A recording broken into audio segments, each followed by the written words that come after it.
Bonjour, bienvenue dans mes réflexions. Les problèmes de sécheresse en France s'annoncent de plus en plus tôt et reviennent tous les ans. Suite à ma vidéo 28 Sécheresse dans les Pyrénées-Orientales, je reviens sur l'arrosage d'hiver. J'ai voulu faire le point sur la situation, j'ai cherché les infos sur Internet et comme à chaque fois, je donne mes sources.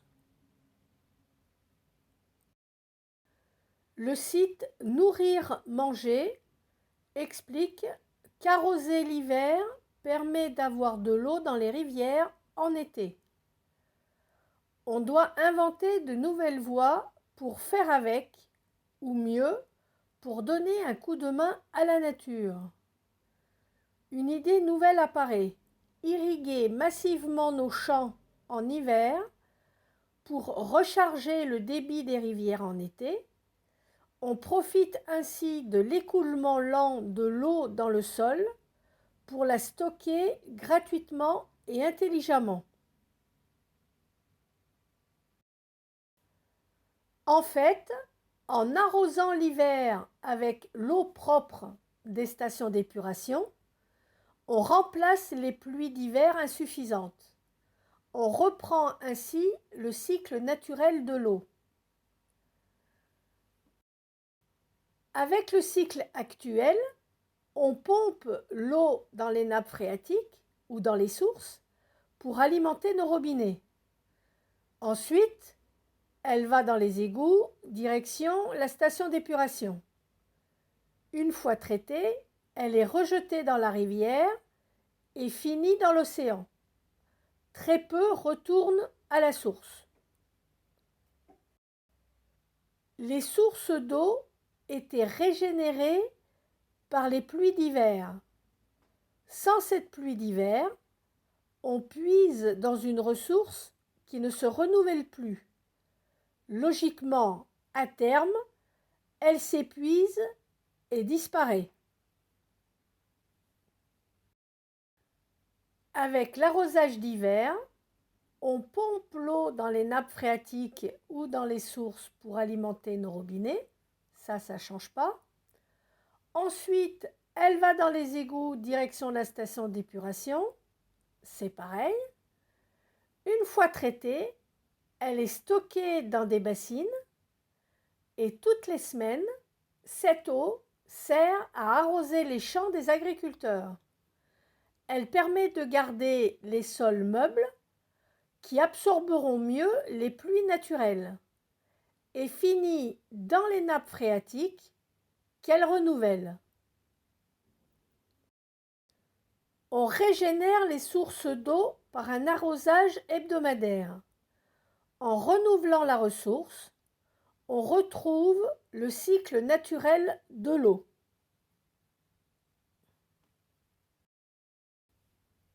L'île de Noirmoutier arrose ses légumes à l'eau recyclée. L'île, qui ne dispose d'aucun captage d'eau douce, a été pionnière dans le recyclage de l'eau usée. Depuis 40 ans, elle la redistribue gratuitement aux agriculteurs. 1,5 million m3, c'est le volume d'eau nécessaire chaque année pour alimenter l'île de Noirmoutier. Sur la trentaine d'agriculteurs présents sur l'île, 23 d'entre eux sont rattachés à la coopérative de pommes de terre. 12 000 tonnes sont produites annuellement. Pour les irriguer, il faut 500 000 m3 d'eau par an. Cette eau est classée en catégorie A, qui est la norme la plus drastique. Grâce à cela, les agriculteurs ne consomment plus un tiers de l'eau potable de l'île comme avant. À Clermont-Ferrand, on irrigue les cultures avec les eaux de la station d'épuration.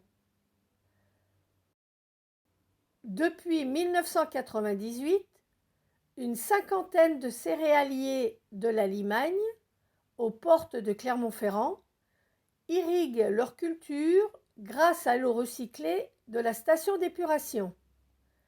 Les nappes phréatiques sont ainsi préservées. À Porquerolles, depuis 40 ans, les vergers sont irrigués par les eaux usées. L'île de Porquerolles, confrontée depuis toujours au manque d'eau, réutilise ces eaux usées et traitées pour irriguer 17 hectares de vergers, et ce depuis 40 ans. Après avoir été épurées dans la station, les eaux sont déversées dans 3 immenses lagunes. C'est là que 10 000 mètres cubes d'eau sont retraités naturellement. L'eau met à peu près 30 jours pour passer d'une lagune à l'autre. Elle est épurée par les végétaux, les bactéries et les UV du soleil. Pour finir, elle passe dans un filtre à sable. Réutiliser les eaux usées après les avoir nettoyées. La technologie est connue et maîtrisée. Pourtant, en France, seules 77 des 23 000 stations d'épuration recyclent la ressource. Moins de 1% du volume traité en France est réemployé, contre 15% en Italie, 20% en Espagne et 90% en Israël. Je reprends la carte des stations d'épuration des Pyrénées-Orientales que j'ai utilisée dans ma vidéo 28 pour préciser mes calculs. Mes calculs concernent les 22 plus grandes stations d'épuration, ici en jaune. Elles représentent les stations calibrées pour un équivalent habitant de 10 000 et plus. 10 000 est donc la valeur la plus basse. Et c'est cette valeur que j'avais prise pour mon premier calcul. Mon résultat pour ces 22 stations était de plus de 9 millions de mètres cubes d'eau. En cherchant leur capacité de stockage réelle, le total passe à plus de 62 millions de mètres cubes. J'ai compté les stations par taille. En tout, j'ai référencé 176 stations d'épuration sur le département, pour un total de 62 578 314 mètres cubes. Ça représente 25 031 piscines olympiques vidées dans les rivières chaque année, soit 68 piscines olympiques vidées par jour. Le département relance un vieux projet qui date de presque 50 ans. Construire un tuyau de 80 km qui permettrait de remplir le lac de Villeneuve depuis le lac de Vinchat. Ce tuyau, avec un coût estimé de 80 millions d'euros, pourrait avoir des bifurcations pour alimenter de nouvelles retenues collinaires dans les Aspres. Les retenues collinaires, c'est le nouveau nom pour les bassines.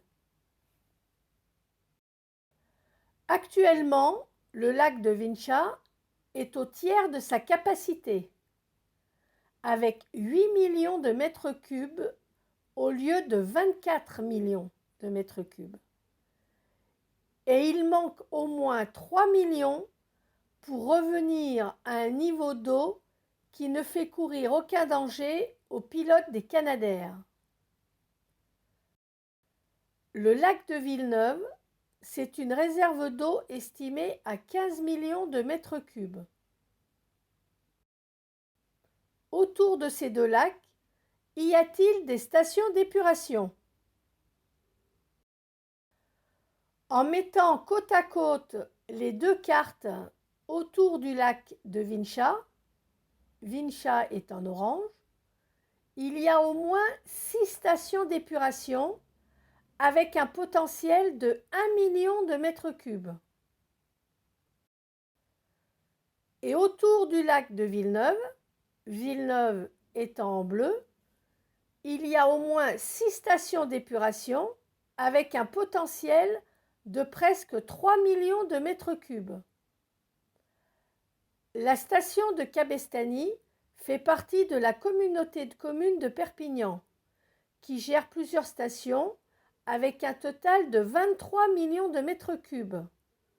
Donc les stations d'épuration de Perpignan gèrent plus d'eau que ne contient le lac de Villeneuve. Sécheresse. Les Pyrénées-Orientales se préparent au pire. La Chambre d'agriculture évalue le préjudice économique à 367 millions d'euros, voire le double si les restrictions d'irrigation se poursuivent en juin.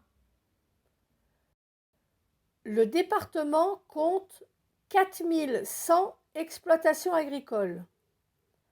Le chiffre d'affaires de l'agriculture des Pyrénées-Orientales est estimé à 364 millions d'euros.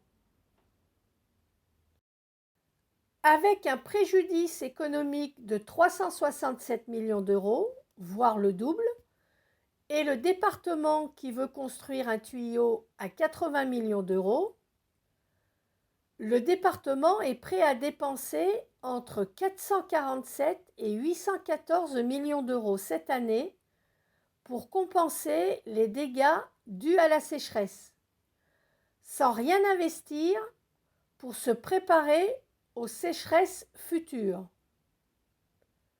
Avec la même somme, si on voulait installer une bassine pour récupérer l'eau des 59 stations d'épuration les plus importantes sur les 176 du département, c'est un budget de presque 14 millions d'euros par bassine qui serait disponible. Dans ma vidéo 23, Sainte-Soline et les bassines, et 28, sécheresse dans les Pyrénées, j'ai repris les sommes investies pour les mégabassines. 16 mégabassines pour 60 millions d'euros.